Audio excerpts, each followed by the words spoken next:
Tired of manually recreating Jira tickets every time you need a similar issue? Clone it in seconds with this simple trick. I'll show you exactly how to clone any ticket, edit the summary, assignee, and sprint, all in under a minute. All right, let's jump right in. First, make sure you're logged into your Jira account. You'll land on your dashboard, and from here, everything we need is just a couple of clicks away. Now, on the left side panel, you want to open up the specific project you're working in. Just click on your project name from that list. This takes you to your project's board or backlog, where all your issues live. So now that we've got the right project open, find the ticket you want to clone. It doesn't matter if it's a bug, a task, or a user story. Click on that issue to open its detail view on the right side of the screen. This opens up all the information about that ticket. And here's the really important part. Look at the top right corner of that open issue pane. You'll see a little icon with 3 dots, what some folks call a kebab menu. Go ahead and click on those 3 dots. A drop-down menu will appear. From that list, you're going to click on the option that says Clone. This tells Jira, hey, I want a copy of this exact ticket. Once you click Clone, a new window pops up, and this is where the magic happens.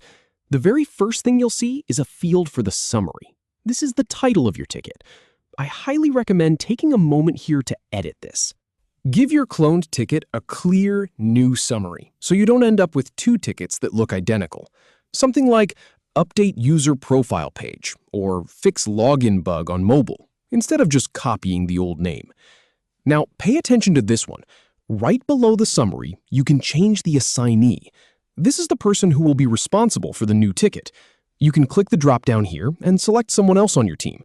Or if it's for you, just leave yourself as the assignee. It's a quick way to make sure the right person gets notified. Scroll down just a little bit more, and you'll see an option that says Clone Sprint Value. This is a really useful toggle. If you check this box, your new ticket will be placed into the same sprint as the original ticket. If you leave it unchecked, the new ticket will just go into your backlog, and you can assign it to a sprint later. In my experience, this saves so much headache if you're working within a tight sprint cycle.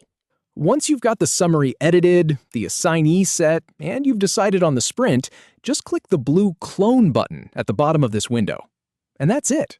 In just a few seconds, you'll have a brand new ticket that has all the details from the original, but customized exactly how you need it. No more copying and pasting fields or trying to remember every setting. You've just saved yourself a ton of time and eliminated the risk of missing anything important. Thanks for sticking with me. Go ahead, give it a try on your next similar ticket. You'll wonder how you ever worked without it.